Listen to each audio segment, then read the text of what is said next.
Now, as you've heard on the program tonight, the political game of cat and mouse is threatening to consume the once mighty People's Democratic Party, as well as Labour and possibly the SDP, as many try to jump off their rudderless ships amid allegation that the parties have been totally destroyed by infighting and that it is no longer possible to have a political future there. As you heard earlier, some of the biggest names, including the former Senate President David Mark, who has resigned from the PDP after 27 years. They've all now crossed over to the ADC. That was confirmed a minute ago by Basharu Dele Momodu, who himself is in the process of crossing over. They've all joined the opposition coalition. And of course, David Mark has been appointed as the interim chairman of the African Democratic Congress, or ADC, one of the parties that the opposition coalition has been considering using as a vehicle to challenge President Tinubu and the APC in 2027. Several other members of the coalition have also joined the ADC, and executives of the party under the leadership of Ralph Nwosu are said to have resigned to support the new interim leadership led by David Mark. But already there are reports of distrust and division within the ranks of the ADC. Well, for deeper clarity, analysis and assessment, I'm joined now in the studio by the noted political scientist, Professor Jibrin Ibrahim, who is chair of the editorial board of Nigeria's Premium Times newspaper and senior fellow at the Center for Democracy and Development. Thank you very much indeed for coming in. Always a pleasure. Now, we're seeing all these people emptying into the ADC. It was anticipated that they were going to either go into the ADC, the SDP, or a new party, but perhaps not so soon. So how much of a surprise was it that this is happening now? I think the problem with these preparations for 2027 was that the president himself, from day one in office, was focused on his re-election. And that, I think, galvanized those opposed to him to also get into the race before the whistle has been blown. Definitely, in normal times, it will be considered too early to be forming an electoral coalition 2 years before the elections themselves. But given the context, I think there isn't very much of a surprise. But there is, I mean, now talk of, because there were people in the ADC before they arrived, although the executive are saying that they kind of resigned en masse. But there is now talk of divisions within the ADC, and we've seen people fiercely opposing the arrival of these new members. Well, what is your assessment of that? Is that a threat, or is that something that is not, is just like rumblings, you know, on the side that you would expect in any case? I think maybe the real issue is that in a democratic society, people who want to come together and form a party should go and register a new party.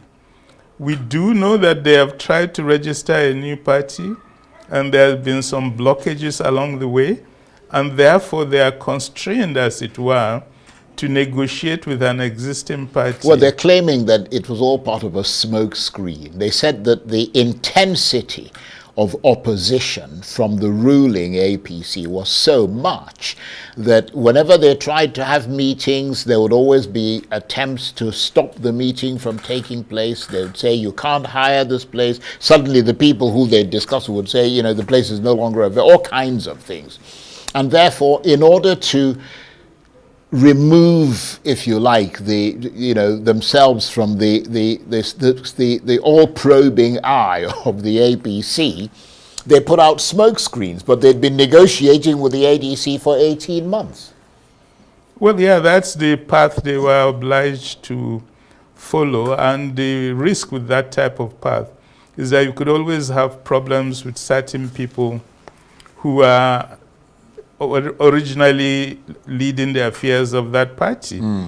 So far, I haven't seen evidence that they are facing real problems from those who matter in the the ADC. That would be members of the National Executive Committee. If they have indeed all resigned and paved way, then it means there's no problem. Yeah. But I think the point you raised earlier about blockages on opposition parties is very unfortunate. I was just reading that they had paid for a hotel to launch this thing, and just hours before the event, the hotel cancelled the event, which means they were subjected to intense pressure, and that could only have come from government.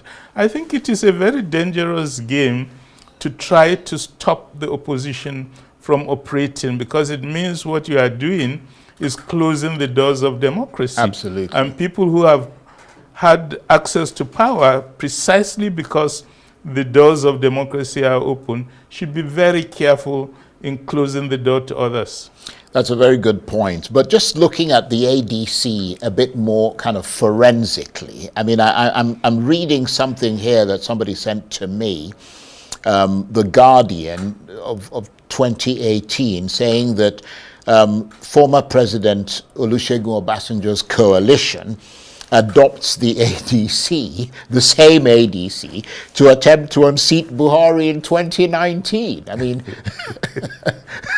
so you have to wonder, I mean, you know, what's your sort of analysis of that in relation to what we're seeing happening now? Well, I've followed the lives of Nigerian political parties very carefully. Since the time of Maurice Iwu, a number of political entrepreneurs got the idea of establishing political parties as some sort of economic investment, because when elections come, people who have wealth and power will be thrown out of parties or blocked from the positions they were occupying, and would therefore seek other parties to come and contest order. And when they come, that's the payoff time. So these entrepreneurs who set up these parties will then negotiate a financial deal. Yeah, no, that's what it is. And don't forget that there is something that happened that people tend to forget. In the famous case of Balarabe Musa and PRP versus INEC, which went all the way to the Supreme Court, the decision of the Supreme Court is that a party can be formed as long as it has constituted itself and it has a NEC, a National Executive Committee, from 2/3 of the states of the country. The Supreme Court decision, therefore, is that once you have 24 people from 24 different states, they can go to INEC, register, and they must be registered. So what actually happened was that a number of people decided, okay, what business would I want to go into? Okay, let me form a political party. In 2-3 years' time, the elections will come, and I'll get my payoff. So that's the reality. That's the recent history of Nigerian political parties. There are parties that have been established precisely for this sort of situation. That's very interesting. And, I don't know about the ADC, yes, but I'm just telling what you you mean. in general. Yeah, well, I mean, as we said, we made reference to what factually happened in 2018. Yes. But, I mean, you're a keen observer of Nigerian politics. Conflict appears to have become a constant refrain for the opposition. In other words, political battles have become a constant preoccupation. Do you think its political energy is now running low and much dissipated as a result of this increasingly intensive warfare? I mean, people will say, oh, well, that's normal sort of democracy and so on. But, I mean, it seems to be particularly so in the context of Nigeria, and certainly in the last couple of years. I would say it's a political economy issue, because what's actually happening is that there is a party that has ambition, that is making plans to advance itself. Others on the other side see that. Then they'll go to that party and scout around Is there any black sheep that's ready to work with us to destabilize the party? And the dictum, as you know, with this government, what money cannot buy, more money can buy. So that principle is then used to offer money. So people are doing this for financial gains. I don't think a lot of these conflicts are genuine political conflicts, but they are surrogate fights being paid for by outside forces to make it difficult for that party to destabilize itself. And this new coalition is launching itself today. Give a couple of weeks and you will see lots of drama happening. Right. And that will be because certain actors are activating crisis within that party. That's a very interesting, rather depressing prognosis. But as this daily tally of projectiles, if you like, fired by the opposition against each other goes up significantly, and as you said, perhaps we should expect to see that, perhaps not in the ADC. Presumably all that is going to be music to the ears of President Tinubu and the APC and will be extremely welcome, especially if perchance they're the agents provocateurs, because whatever the plan is would be said to be working. There's no doubt the ruling APC itself will be a victim of this process, because those they are doing it to also have the means and the capacity to reply. And if it's a question of use of money, the others also have access to money. The issue with the ruling party is that there will be a huge fight in terms of nominations. And a lot of big actors within the APC would not get nomination.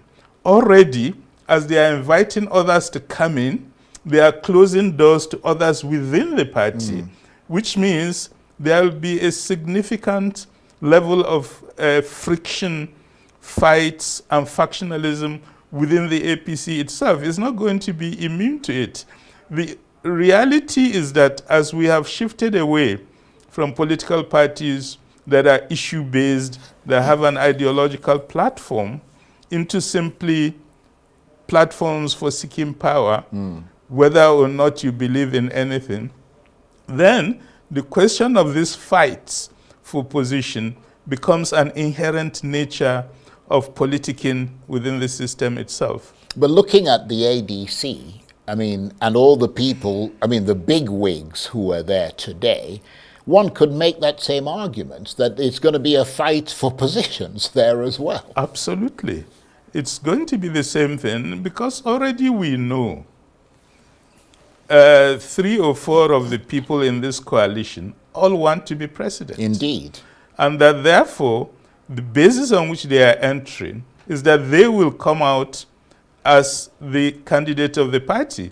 So the other 3 will be very dissatisfied with that, whatever the outcome is. And that's where the fight starts. And some that have joined will, of course, leave at that point.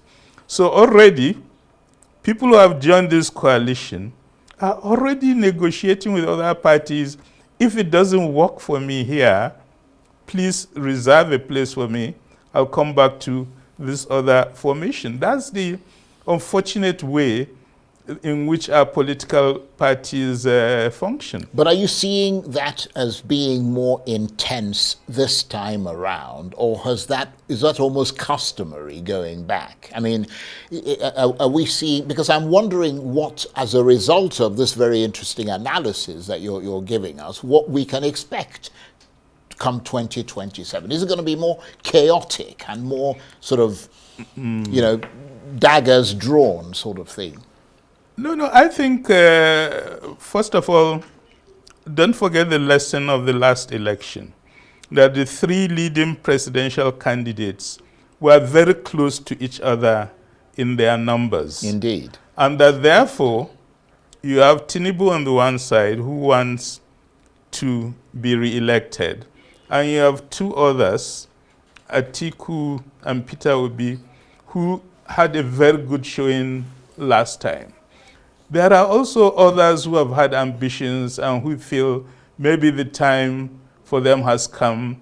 Maybe Atiku, for example, may be catching up with years and all that. So there's an argument to be made about generational change within the party. So all this dynamic means the fight for nomination within this new political formation is going to be very intense, is going to be very bitter.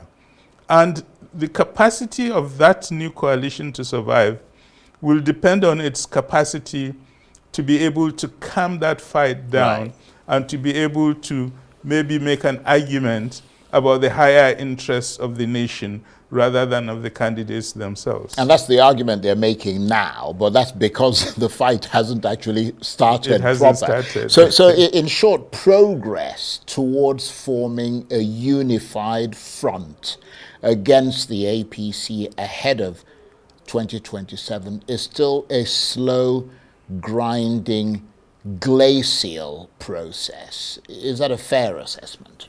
Absolutely. It's going to be quite a tough challenge. And I think the challenge manifests itself at different levels. One is the opposing force. There's President Tinubu and his own party. He is very determined to get a second term. He is taking all the steps he possibly could.